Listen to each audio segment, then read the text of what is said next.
Bene data bakundwa b'umwami Yesu Kristo, mwese abakurikira izi nyigisho tubahaye ikaze mu biganiro bya Saveur Divine. Ibi biganiro mu bitegurirwa n'abavugabutumwa bwiza batandukanye, akaba ari umuhamagaro ugendera ku ijambo ry'Imana byanditse mu gitabo cy'ubutumwa bwiza uko bwanditswe na Matayo ibice 24 umurongo wa 14. Kandi ubutumwa bwiza bw'ubwami buzigishwa mu isi yose ngo bube ubuhamya bwo guhamiriza amahanga yose, nibwo imperuka izaherako ize. Ibi biganiro mubikurikira ku channel ya YouTube yitwa Saveur Divine. Tubifurije kugubwa neza. Imana Data ari nayo So ibaha umugisha.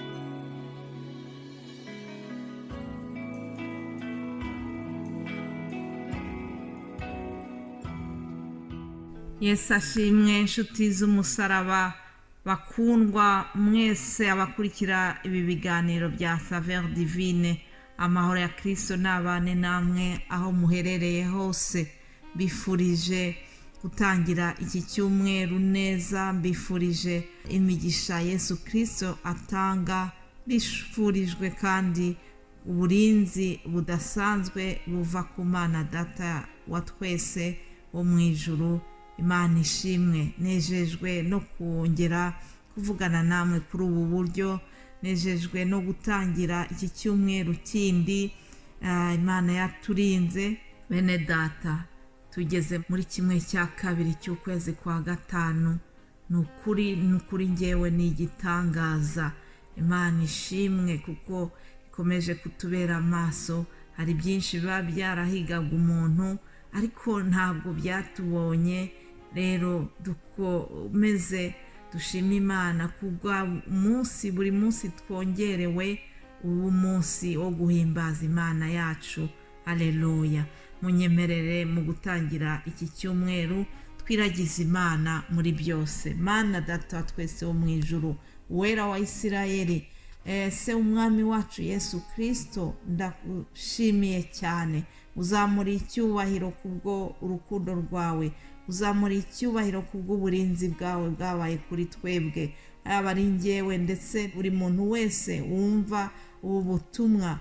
Ndagushimiye ku bwacu twese kuko ukomeje kutwongerera amahirwe yo kugukorera. Haleluya. Ushimwe Mana, ushimwe kuko utwongereye iminsi yo kubaho, n'umunsi utwongeyeho kongera kwiyeza, umunsi wo kukwegera kurushaho. Haleluya. Ndasenze kugira ngo buri muntu wese wumva aya magambo ajya mubera umutsima umutunga buri munsi muri ubu buzima turimo, mu rugendo turimo tujya mu ijuru. Kandi ndinginga kugira ngo uwaba atarakira Yesu Kristo nk'umwami n'umukiza we, umugenderere, umwuka wera amukoreho, umwuka wera akore kuri buri muntu wese wumva aya magambo ataraba inshuti yawe. Umwuka wera amukomange ku mutima, aba ari we umwemeza gufata icyemezo cyiza cyo kwakira Yesu nk'umwami n'umukiza we. Urakoze rero Mana, izina ryawe rishyirwe hejuru, naba ari twebwe ahubwo uhabwa icyubahiro. Haleluya. Ni mu izina rya Yesu Kristo tubisenze, amen, amen. Inshuti bakundwa rero, reka dutangire icyumweru cyacu dusoma amagambo meza tubona muri Yeremiya, igitabo cya Yeremiya, umuhanuzi Yeremiya, igice cya mbere umurongo wa 4 n'uwa 5. Ni ijambo ritwereka ukuntu Imana ituzi. Ngo nuko ijambo ry'Uwiteka rinzaho riti, nakumenye ntarakurema mu nda ya nyoko, kandi nakwejeje utaravuka, ngushyiriraho kuba umuhanuzi uhanurira amahanga.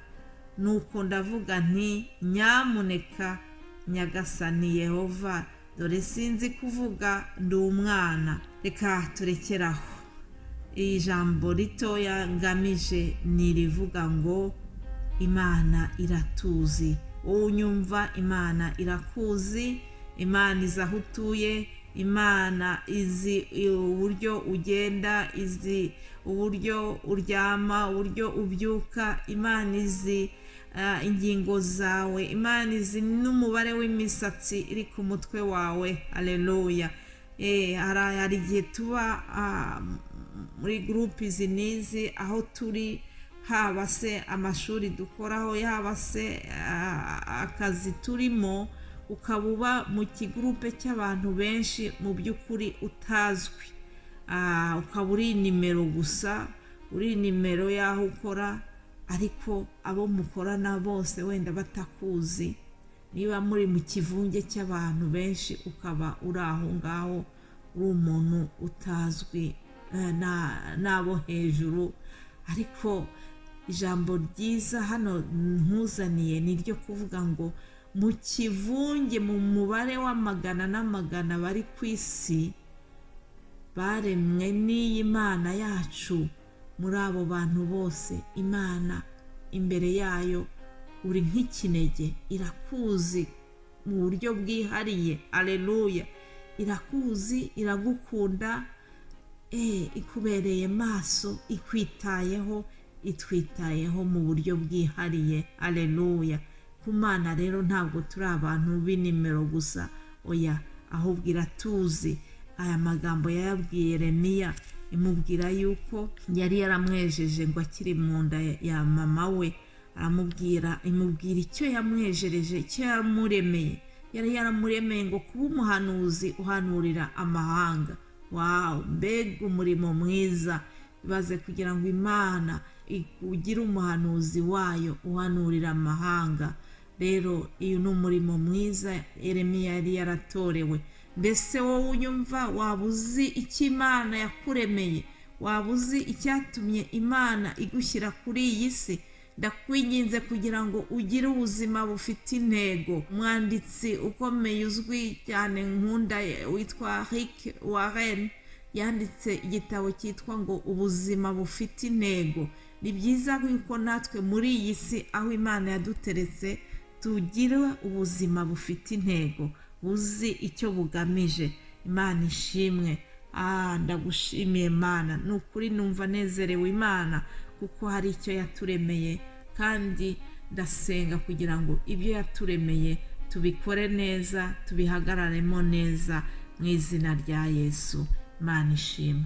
Umwanditsi wa Zaburi Dawidi, Zaburi 139, iyo ni Zaburi ya Dawidi, nawe igihe kimwe yigeze kwishimira uburyo Imana imuzi, maze aricara yivugira ibigwi, arayishimira, aravuga ati ni wowe wandemye ingingo zanjye, ni wowe waziremye, ni wowe waziteranyije mu nda ya mama. Ati ndagushimira yuko naremwe mu buryo buteye ubwoba butangaza. Haleluya.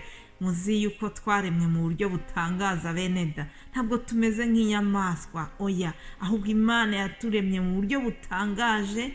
Ni ukuvuga ngo yaturemye mu ishusho yayo, tukiri insoro mu nda za ba mama. Imana yaraturebaga, kandi ngo mu gitabo cye hari handitswemo iminsi yacu yose ngo yategetswe itaravaho n'umwe.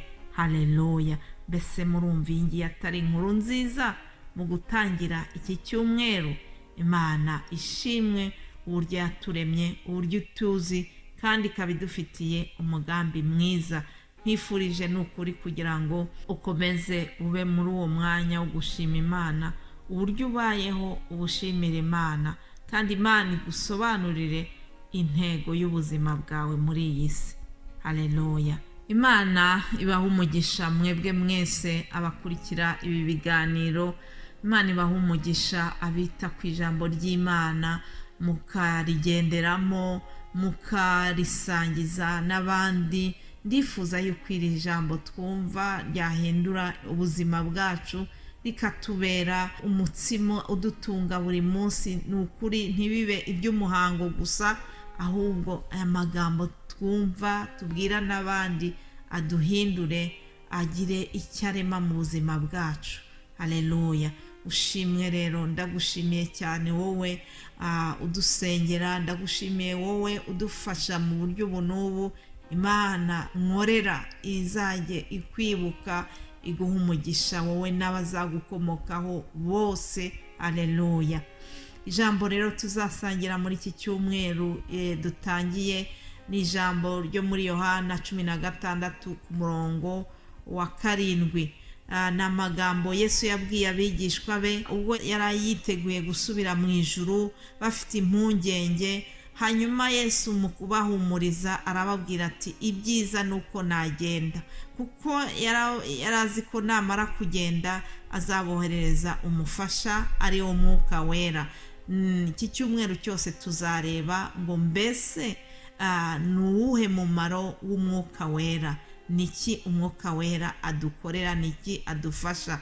Reka dusome iri jambo twihuse, bene data bazarikomezaho. Turarisoma Yohana 16 umurongo wa 7, haranditse ngo ariko ndababwira ukuri yuko ikizagira icyo kibamarira ari uko ngenda, kuko nintagenda umufasha atazaza aho muri, ariko ningenda nzamuboherereza. Haleluya. Umwuka Wera ninde? Umwuka Wera niki? Umwuka Wera akorana natwe gute? Ibyo ni ibibazo byose tuzasubiza muri iki cyumweru.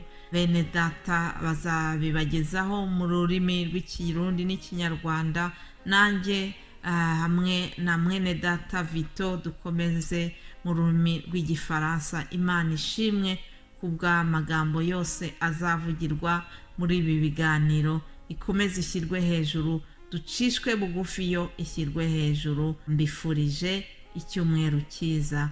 Amen.